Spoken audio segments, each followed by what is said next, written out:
11 वर्षांनंतर डॉक्टर दाभोलकर यांच्या हत्या प्रकरणी 2 आरोपींना दोषी ठरवण्यात आले तर तिघांची निर्दोष मुक्तता करण्यात आली आहे। या प्रकरणात सुरुवातीपासून ज्यांनी सगळं या ठिकाणी कोर्टात वकील जे होते ते अभय नेवगी सर सध्या आपल्या सोबत आहेत। सर, आज जो निकाल आलेला आहे 11 वर्षांनंतर, निकाल पाहून ऐकून काय वाटतात? खरंच न्याय मिळालाय? संपूर्ण न्याय नाही मिळालेला, कारण की कॉन्स्पिरेटर म्हणजे एक तर डॉक्टर तावडे सुटलेत, पुनाळेकर ठीक आहे, त्यांच्या विरुद्ध असा काही खास एव्हिडन्स मला वाटत नाही होता, पण तो भावे आहे त्याच्याविरुद्ध खूप एव्हिडन्स होता।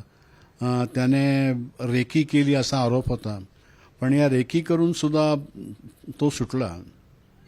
हे 2 शूटर ना शिक्षा झाली ही चांगली गोष्ट आहे, पण तावडे आणखीन भावे या दोघांना पण शिक्षा व्हायला पाहिजे होती। त्याच्यासाठी अपीलात जाऊ आम्ही। सर, पुढं म्हणजे तयारी केली आहे आपण वरच्या कोर्टात जाण्याची? कारण आता जर आपण बघितलं तर डॉक्टर दाभोलकरांच्या कुटुंबियांनी तशी प्रतिक्रिया देखील दिलेली आहे की आम्ही वरच्या कोर्टात जाणार आहोत, आम्ही समाधानी नाही। बरोबर आहे ना, कारण की कुटुंब म्हणून किंवा मी वकील म्हणून सुद्धा माझा रोल, मी जरी सगळ्या कोर्टामध्ये वकील म्हणून काम करत होतो तरी सुद्धा पर्सनल इन्व्हॉल्वमेंट होतीच ना। दिवसा ढवळ्या लोक गोळ्या घालतात पुण्यासारख्या शहरात, आणि त्यांना फक्त गोळ्या घालणाऱ्यांना शिक्षा होते, त्याच्या मागचे सूत्रधार समोर येत नाहीत। याच्यापेक्षा आणखीन काय लोकशाहीमध्ये ट्रॅजेडी असते। आणि हे मारलं डॉक्टर दाभोळकर कोण येतो? साधे म्हणजे एक विचारवंत, आपले विचार समाजाच्या हिताकरता मांडत होते।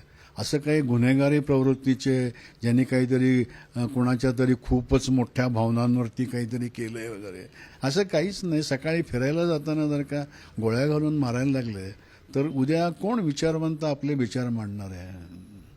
सर, जर आपण बघितलं तर फक्त 2 आरोपींना या ठिकाणी दोषी ठरवण्यात आलेलं आहे।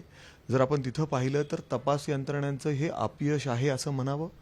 हे तपास यंत्रणांचं अपयश आहे यात काही वादच नाही, कारण की हा तपास खरं बघा की सीबीआयकडे तपास हायकोर्टाने दिला। त्यानंतर जेव्हा कॉम्रेड पानसरे यांचा खून झाला तेव्हा मी हायकोर्टात गेलो, तेव्हा 1 वर्ष होऊन गेलं होतं की हा तपास हायकोर्टाने सीबीआयकडे दिला आहे। 1 वर्ष काहीतरी 1 महिना वगैरे असेल, त्यानंतर कळलं की सीबीआयने एकही पाऊल पुढे उचललेलं नाही आहे। का तर महाराष्ट्र गव्हर्नमेंटनी त्यांना जे ऑफिसर्स पाहिजे होते ते ऑफिसर्स दिलेले नव्हते। मग हायकोर्टामध्ये आम्ही गेल्यानंतर मग महाराष्ट्र गव्हर्नमेंटनी ऑफिसर्स दिले। 1 वर्ष सीबीआय काहीच केलं नाही। सर, दुसरीकडे जर आपण जो निकाल बघितला, जर या तिघांना म्हणजे पुराव्या अभावी कदाचित त्यांना त्यांची मुक्तता, निर्दोष मुक्तता करण्यात आलेली आहे, याचा परिणाम इतर ते 2 आत्ता जे आरोपी त्यांना ठरवण्यात आलेला आहे त्यांच्यावर होऊ शकतो का? ते देखील वरच्या न्यायालयात जाऊन दाद मागू शकतात का? तो त्यांचा अधिकार आहे, ते मागतील दाद, त्यांना तो अधिकार आहे, ते म्हणू शकतात की आम्ही निर्दोष आहोत आणि आम्ही ते अपील दाखल करू शकतात, अपील अगेन्स्ट कन्व्हिक्शन।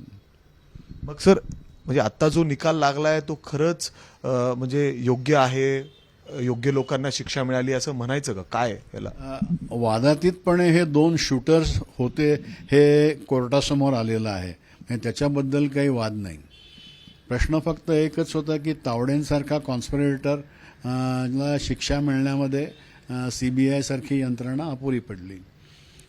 आणि तो भावे, तर भावेला सुद्धा खरा पुरावा होता असं वाटतंय, पण आता जेव्हा निकाल हातामध्ये संपूर्ण येईल त्याचं वाचन केलं की कल्पना येईल की कुठल्या ग्राउंड्सवरती आपल्याला पुढे जाता येईल। सर, असं म्हणता येईल, हे तुम्ही म्हणताय जसं हे शूटर होते, म्हणजे ह्याच्या मागचे जे मुख्य सूत्रधार होते, संपूर्ण ज्यांनी हा कट रचला, त्याच्यापर्यंत पोलीस किंबहुना तपास यंत्रणा पोचूच शकले नाही, हे मोठं अपयश आहे।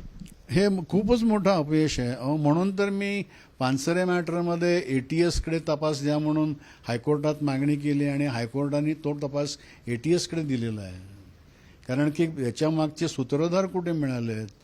त्या पनवेलच्या आश्रमामध्ये ड्रग्ज सापडली आहेत, त्या केसचा काही फॉलोअप होत नाही आहे।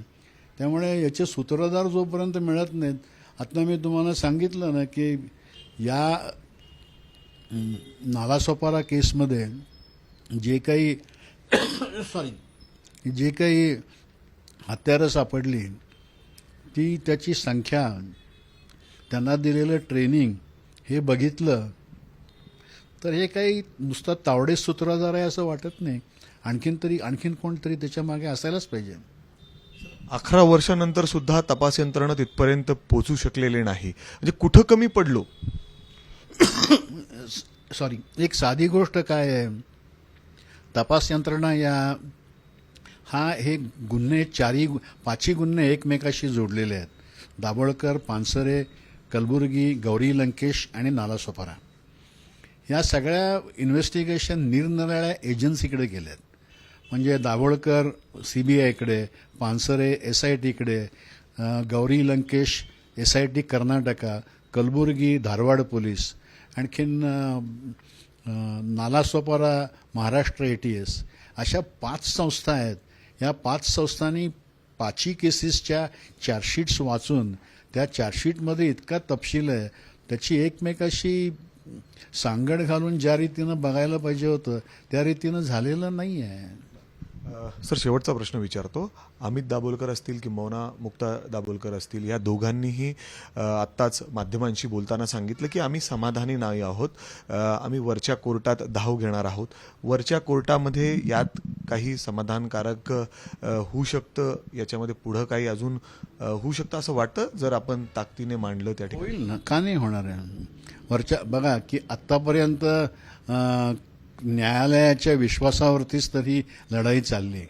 11 वर्ष हायकोर्टाने त्याच्यामध्ये जवळजवळ 51 वेळा हिअरिंग घेतलं आहे. हायकोर्टाच्या ऑर्डर्सची पानं जवळजवळ 200च्या घरात आहेत आणि एकेका वेळेला 1-1 तास हिअरिंग झालं आहे. हायकोर्टाने CBIचे हेड, महाराष्ट्राचे होम डिपार्टमेंटचे सेक्रेटरी यापासून सगळ्यांना कोर्टात हजर करायला लावलं होतं. त्यामुळे या सगळ्याचा परिणाम होऊन हा निकाल लागलेला आहे. त्यामुळे कोर्टामध्ये निकाल हा आपल्याकडे, खरं ही चांगली केस आहे की या 2 लोकांना शिक्षा झाली, हा सुद्धा न्यायव्यवस्थेवरती विश्वास बसणारी गोष्ट आहे. मग शेवटी समाधानी नाही आहात तुम्ही? या समाधानी म्हणजे बघा, शूटर सापडले, पण त्यांच्या मागचा करविता कोण आहे तो यायला पाहिजे ना. जर आपण बघितलं तर ज्यांनी सुरुवातीपासून हे संपूर्ण केस कोर्टात उभी केली ते वकील साहेबांचं हे मत होतं. मात्र यामागचं जे करविता आहेत, अर्थात जे सूत्रधार आहेत, ज्यांनी हा संपूर्ण कट रचला, त्याच्यापर्यंत अजून देखील आपण पोहोचू शकलेलो नाही. जरी या दोन्ही आरोपींना या ठिकाणी दोषी कोर्टाने केलेलं असलं तरी अजून सुद्धा यामध्ये बरेच लोक आहेत आणि त्यामुळं आम्ही वरच्या कोर्टात धाव घेऊ आणि आता आम्हाला तिथं न्याय मिळेल अशी अपेक्षा. कॅमेरामॅन विजय राऊतसह मी मिकी घई, ABP माझा, पुणे. ABP माझा, उघडा डोळे बघा नीट.